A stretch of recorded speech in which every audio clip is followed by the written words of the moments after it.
Top of the morning, Dan and Amy. So here are the headlines as we prepare for special session in the Illinois General Assembly to see if a constitutionally balanced budget that would necessarily include property tax relief and term limits, according to Governor Rauner, for him to sign it, can be passed. Now, Democrats could still pass it over his veto. They have supermajority in the Senate. They'd need a couple of Republicans to pitch in the House. John Cullerton saying that Republicans, the Senate president, should pitch in to provide support for $37 billion spending plan to end the state budget impasse. $37 billion, of course, would be about $4.5 billion out of balance. So that's just continuing to do what we've always been doing. Speaking of which, see this story? Spending money we don't have. Yeah. It's fake money. Just make it up. Well, that's how you rack up $250 million in debt. You don't do that by not spending money you don't have, borrowing to spend money you don't have still, and trying to make minimum payments on those credit cards effectively. Also, this is another story that is sign of the times in Illinois. NIU, Northern Illinois University, pay its outgoing president, Doug Baker, Oh, no. $600,000 when he steps down the end of this month. He is resigning in the wake of a state investigation accusing him and other administrators of mismanaging and hiring consultants. They're giving him a full year's salary, $450,000, plus $137,000 to not serve as a member of the College of Business faculty. They've also paid nearly $200,000 for outside counsel for Baker, in this as per him being a target of this investigation. So that's about $800,000.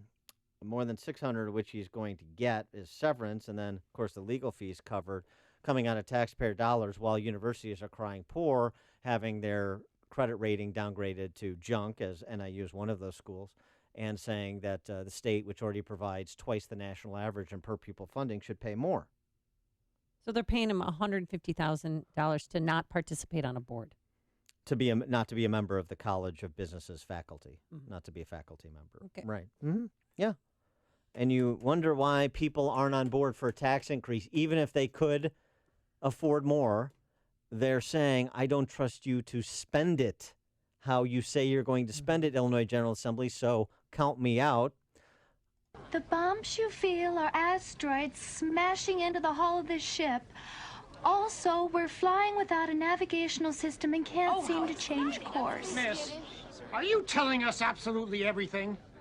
Not exactly. We're also out of coffee. The Illinois version of the Zucker Brothers movie is Illinois General Assembly. Are you telling us everything? No, we're also out of Powerball tickets. Illinois lottery officials warning that if the General Assembly doesn't pass a budget before the end of this month, they will halt Powerball and Mega Millions ticket sales in this state. Yeah, you just said Powerball for us both, Mega Millions and Powerball. That's right. That's when people are really going to get their panties in a bunch, trust me. Exactly. When the gambling industry, that state-run gambling industry is threatened, then we're going to get serious, or are we? For more on all of these dismal topics, we're pleased to be joined by State Senator Jim Oberweis, Republican from Kane County. Jim, thanks for joining us. Appreciate it. Dan and Amy, glad to be with you. So is there enough ice cream at Oberweis Dairy to perhaps bribe Democrats to pass a constitutionally balanced budget? If there were, we would truck it down to Springfield, but I'm afraid that is not a possibility. All right. So then what do you suggest as the likely or desirable outcome from this 10-day special session? Well, a lot of this depends on Speaker Madigan and what his real game plan is. I felt all along there was no chance that we would pass the budget in May because Madigan, wants Republicans on a tax increase to lessen that as a campaign issue next year. And he's going to have Republicans on there supporting it if it is to overcome a veto or at least a veto threat by the governor. So it all came down all along to what would happen in June. And either Madigan does not want a budget at all, in which case we won't have one, and we'll go into next year's election with the Republicans and the governor claiming we have no tax increase, and that's good. And the Democrats and Madigan claiming we have no budget, and that's bad. And then let voters decide which one of those two lines they prefer.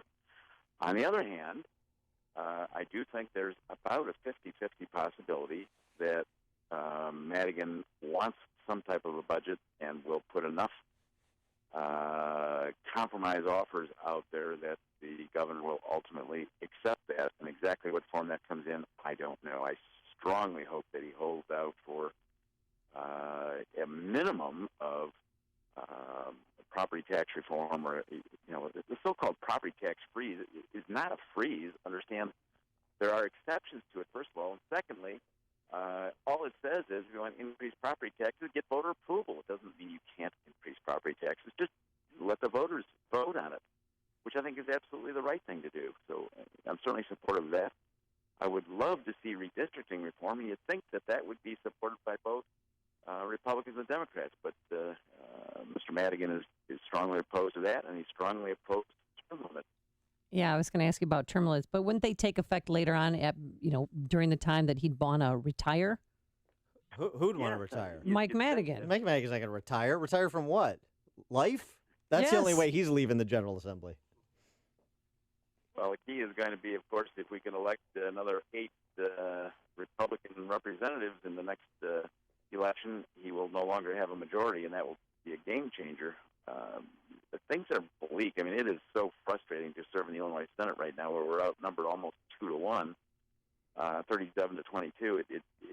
Republicans just can't do anything. We did propose a balanced budget without a tax increase, but it required very substantial spending cuts. And there's no way that that's going to pass in a Senate and a legislature dominated by the Democrats, and we know that. So if there is a budget that gets passed, I think we have to understand it's going to include an increase in the income tax to 4.95% at least, and some other things that we don't like. We're hoping that it would include significant workman's comp reform, but Madigan has also made it clear there will be no change to causation, which just makes common sense, but that doesn't seem to make any difference in Illinois.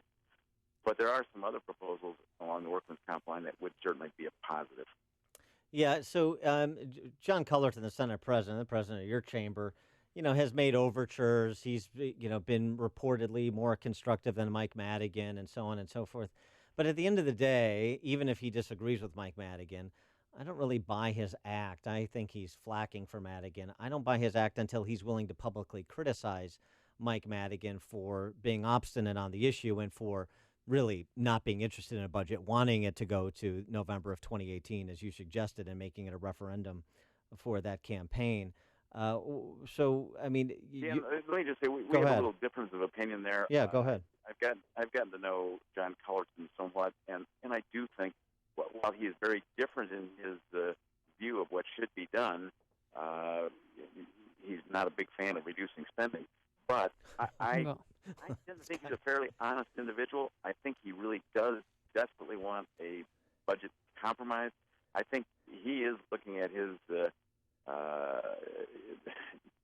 how people are going to view him in the future, and in fact, I think he's probably near the end of his run as Senate president. He sort of indicated that, which kind of touched off some infighting as to who was going to succeed him, and then he backed up and said, "Oh no, wait, I'm not quitting yet." Well, I mean, that's I mean, okay, fine, and him leaving would be good news. But here's the thing. You just said he's not so keen on cutting spending. Well, that's sort of the whole ball of wax here. And if he's not keen on that, all of his kind of good intentions don't mean much if he's not willing to take the hard stances that are required. Well, as I said, we disagree strongly on how that should be solved. But what I'm saying is, I believe he cares about the future of the state of Illinois. I believe he wants to do what he thinks is good for the future of the state of Illinois, even though that's something different than I think is good. Madigan, on the other hand, I think is just out for power and money. Yeah, he always has been. That's the problem. So how do you see this ending? I mean, you have until July 1st, or else we're the longest running state without a state budget. Yeah, we're already that, I believe. I think that it's kind of silly for us to be going down tomorrow.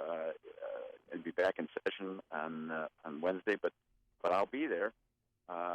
Unfortunately, I don't think anything significant will happen until 29th or 30th of June when you get down to the end, and then I'm fairly sure that we'll either cut some type of a stopgap spending measure or agree on some type of budget. And I think there's probably two-thirds the likelihood that we'll have a stopgap budget and one-third that we'll actually have a balanced budget.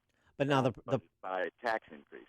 But now the problem with the stopgap, well, there's a couple of problems, starting with the fact that the governor has said he did a stopgap last year. He's not doing a stopgap this year, and I wonder how that will be received, particularly in Republican caucuses, because if he doesn't do a stopgap, then he's essentially committing to the position that roughly half the school districts in the state, if they do open in the fall, they're not going to be able to stay open for more than a couple of months. Is this Ronner trying to kind of force people to reach a deal that includes the one or two items he wants by saying otherwise it's, you've got half the schools not opening? Yeah, that obviously schools not opening would be a game changer.